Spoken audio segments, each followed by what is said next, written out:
김윤 서울대 의료관리학과 교수 모셨습니다. 어서 오세요. 안녕하십니까. 교수님 많이 늘었습니다. 또 이거 어떻게 봐야 되나요? 네. 지금 어제 비해서 164명 예. 정도가 국내 감염은 늘었는데요. 그 중에 이제 그 공장을 중심으로 한 그 보일러 공장을 중심으로 한 감염과 서울의 대형 병원을 중심으로 한 감염에서 한 90명 정도의 감염이 발생했습니다. 예. 그래서 아직까지는 그 두 곳에서의 집단 감염으로 확진자 수가 크게 늘어난 것으로 보이는데 그것에 동반해서 또 산발적인 집단 감염들도 계속해서 늘어나고 있어서 이게 재유행으로 이어질지는 이번 주 며칠 좀 예. 경과를 더 봐야 알 수 있을 것 같습니다. 그런데 문제는 그 설 연휴의 어떤 파급 효과가 아직 안 나오고 있다고 봐야 되는 거죠? 기간으로 보면 어떻습니까? 네, 일부 설 연휴와 연관된 가족이나 지인의 예. 집단 감염이 있긴 하지만 아직 본격적으로 그 효과를 보려면 조금 더 며칠 더 두고 봐야 될 것 같습니다. 예. 그렇다면 지금 사회적 거리두기 완화했는데요. 네. 이 상황에서 더 악화되면 다시 격상해야 될 뭐 그런 상황도 배제할 수는 예, 없겠습니다. 배제할 수는 없을 예. 것 같습니다. 그런데 이제 사회적 거리두기의 주 규제 대상이 되는 다중이용시설발 감염이 전체 감염에서 차지하는 비중이 한 10%도 채 되지 예. 않기 때문에 예. 그게 효과적인 대책이라고 하기는 어려울 것 같습니다. 예. 그렇다면 교수님도 어떤 그런 말씀도 하신 것 같은데 네. 사회적 거리두기를 약간 기준을 느슨하게 하면 경제적 효과가 엄청나다. 네, 그건 그렇습니다. 어떤 얘기인지 좀 설명 좀 한번. 한국은행에서 사회적 거리두기의 단계별로 우리나라 국내 총생산이 얼마나 감소하는지를 추정한 결과가 있습니다. 그런데 만약에 지금 현재 사회적 거리두기의 기준을 한 단계씩 낮춘다면 예를 들어서 1단계 기준을 100명 이하로 하고 예. 예를 들면 1.5단계 기준을 그다음 2단계 기준인 뭐 300명으로 하고 예. 그런 식으로 한 단계씩 낮추면 그로 인한 국내 총생산의 감소 효과를 상쇄할 수 있는 부분이 대개 한 10조에서 20조 정도 예. 될 걸로 추정이 된다는 것입니다. 엄청난 그 액수인데요. 그렇죠. 예. 그런데 거꾸로 그 방역에 미치는 해악은 어떨까요? 그렇게 예. 완화하면. 그러니까 아까 말씀드린 것처럼 그 경제적 피해의 대부분이 뭐 식당, 카페, 예. 뭐 실내 체육 시설 이런 다중 이용 시설이 문을 닫거나 영업을 제한받는 데서 생기는데 예. 그 다중 이용 시설에 대한 규제로 실제로 줄일 수 있는 감염의 숫자는 전체 확진자 수의 한 10%도 채 안 된다는 예. 것이기 때문에 예. 사실은 비용은 많이 들어가고 효과는 별로 없는 게 현재의 사회적 거리두기 방식이라는 것입니다. 그렇다면 뭐 그게 분명하다면요. 어떤 방향의 개선 방향이 가장 중요할까요? 어떤 방향 일단은 흐름이랄까? 예. 그 집단 감염이 주로 발생하는 그 고위험 시설에 대한 관리를 되게 강화해야 되는데요. 예. 뭐 잘 아시는 것처럼 이제 교회와 같은 종교 시설이 있고요. 최근에 문제가 된 그 기업에서 사실은 굉장히 집단 감염이 많이 생기고 예. 있고 거기서 생기는 확진자들도 많습니다. 그리고 그 기업의 내부를 들여다보면 주로 감염이 발생하는 곳이 그 외국인 근로자나 이런 예. 그 근로자들이 이번 함께 케이스 모이는 같은 경우 말씀이시죠? 그렇습니다. 예. 기숙사 같은 곳이 굉장히 위험한 곳이기 예. 때문에 그런 부분에 대한 방역을 보다 강화할 필요가 있다고 생각합니다. 그러니까 어떤 지금 가장 많이 피해를 보고 있는 다중이용시설, 자영업자 이런 분들의 어떤 규제를 좀 약간 완화하고 예. 예, 그리고 병원이 어떤 공장이나 네네. 기숙시설 네. 이런 어떤 실질적으로 많이 발생하는 곳에 규제를 강화하고 이 방향이란 말씀이시죠? 네네. 요양병원도 그렇고요. 예. 요양시설도 그렇고. 네. 그러면 교수님 말씀하신 그 자영업자들에 대한 단체 기합 성격, 업종에 대한 네. 단체 기합 성격의 어떤 그 거리두기는 좀 지양해야 된다. 네. 이 말씀은 어떤 그 같은 맥락인가요? 예, 그게? 같은 예. 맥락입니다. 그러니까 우리나라는 이제 확진자 숫자가 전체적으로 많지 않기 때문에 다중 이용 시설이라고 하더라도 감염이 발생하는 시설은 그리 많지 않습니다. 예. 카페나 식당을 예를 들면 우리나라에 전체 한 85만 개 정도의 카페나 식당이 있는데요.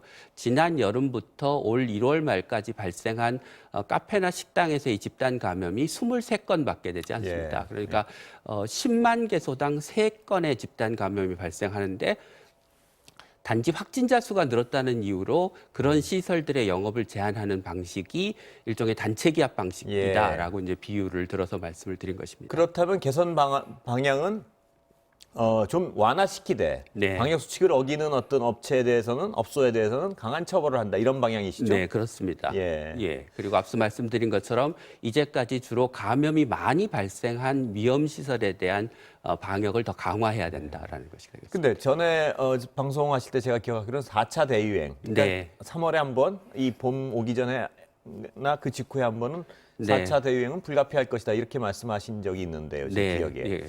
그 규모의 어떤 강도의 문제지만 다시 한번 유행하고 다시 또 잡고 이런 과정은 불가피한 상황 아니겠습니까? 그렇습니다. 그럴 때 거리두기는 지금 말씀하신 그런 방향으로 개편해 나가야 된다는 말씀이시죠? 예, 그런 방향으로 개편하지 않으면 예. 우리가 사회적 거리두기로 인한 피로감과 사회 경제적 피해가 너무 커서 예.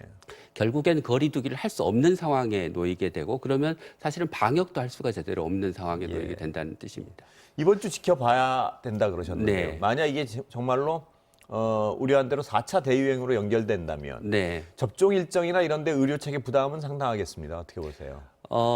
이제 백신을 접종하는데 필요한 이제 의사 간호사 인력이 부족할 수 있어서 좀 문제가 될 것 같긴 합니다만 그 1분기나 또는 뭐 2분기 초반에 지금 예정된 백신 접종 물량이 그렇게 많지 않기 때문에 큰 부담이 될 것 같지는 않습니다. 예. 네. 그렇다면 4차 대유행이 온다면 역시 제일 위험한 거는 취약계층일 텐데요. 네. 그분들의 접종이 좀 미뤄지지 않았습니까? 아스트라제네카 때문에? 예, 어떤 그러니까, 대안이 가능할까요, 지금? 지금으로서는 두 가지 대안인데요. 하나는 방역 당국이 발표한 것처럼 3월 말에 아스트라제네카의 고령층에 대한 효과가 연구 결과가 발표됐을 때, 또 하나는 이제 추가로 들여오기로 한 파이자의 백신을 50만 명분 그 말씀이시죠? 예, 그것을 이제 요양원, 요양시설에 있는 노인분들에게 접종하는 게 대안이 될 수 있을 것 같습니다. 그거는 아스트라제네카 임상 결과가 나오면 그때 비교 검토해보고 다시 조정을 해야 되나요? 아스트라제네카가 상대적으로 이제 보관이 쉽기 때문에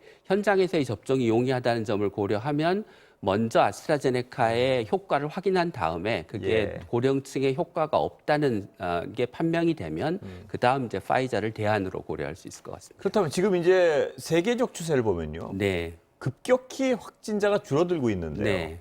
이걸 뭘로 해석하십니까? 뭐 예를 들어서 그 어떤 백신 접종의 효과라고 보기에는 아직 너무 이른 상황 아닌가요? 어떻습니까? 아직 너무 이른 상황이고 그 올겨울 3차 대유행의 이제 파고가 일정 시간이 지나서 꺾였다고 보는 게 맞을 것 같습니다.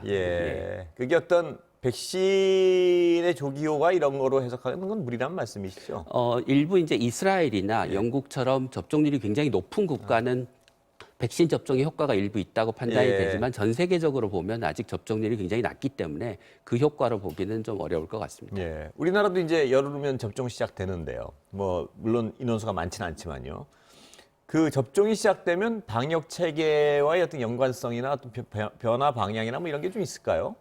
아무래도 그 예를 들면 요양병원 요양시설에서의 접종이 우선 시작되면 그곳에 대한 방역 지침을 조금 더 완화할 수 있겠죠. 충분히. 그래서 예를 들어서 아스트라제네카 백신을 요양원 요양병원에 있는 요양보호사, 간호사, 의사들에게 먼저 맞추면 외부로부터의 감염의 유입이 이제 위험 가능성이 떨어질 것이기 때문에 요양병원발, 요양시설발 감염은 좀 줄어들 걸로 예상이 되고 그러면 이제 그런 위험이 감소했다는 점이 확인이 되면 뭐 가족의 면회도 가능할 것이고 방역 지침도 따라서 영향을 받을 거라고 생각합니다. 인원수가 많지 않아도 고위험군에만 접종을 해도 여러 가지가 어떤 상황이 개선될 기대를 할 수 있겠군요. 네, 그렇습니다.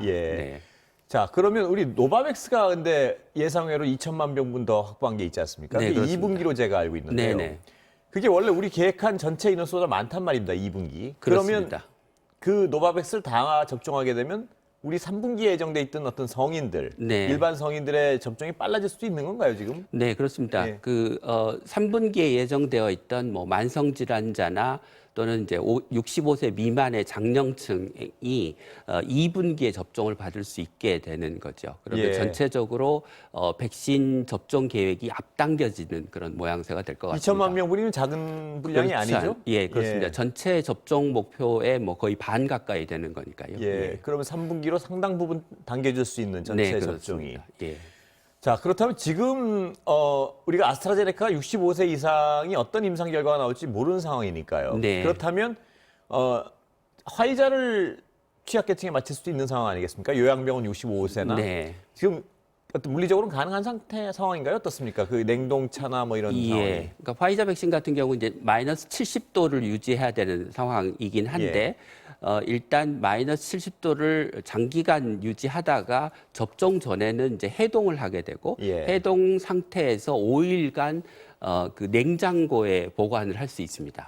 그리고 일단 이제 접종하기 전에 희석을 해야 되는데 희석하면 6시간 내에 접종을 해야 되는 상황이어서 그 조건만 지키면 요양원이나 요양병원에서도 접종이 가능할 것입니다. 근데 그 말씀하신 조건이 굉장히 좀 까다로운 부분이 있는 것 같은데요. 접종센터까지 안 오셔도 예를 들어서 움직일 수 없는 노약자분들이, 노인분들이 맞을 수 있는 상황이 되는 건가요? 우리 시스템이 지금? 그러니까 접종센터에서 해동을 한 상태에서 이송을 해서 5일 이내에만 접종을 하면 되니까요. 그리고 이제 요양병원이라고 하는 곳이 일정 숫자의 접종 대상자가 확정이 되어 있는 상황이기 때문에 뭐 5일 내에 접종을 하는 데는 별 문제는 없을 것 같습니다. 그러니까 파이자도 충분히 맞힐 수 있다는 말씀이시죠? 네, 그렇습니다. 지금?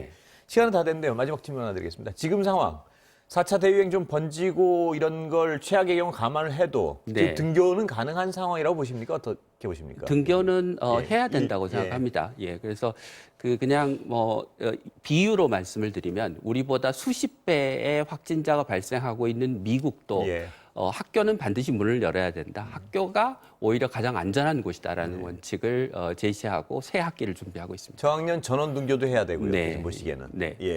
오늘 말씀 여기까지 듣겠습니다. 감사합니다.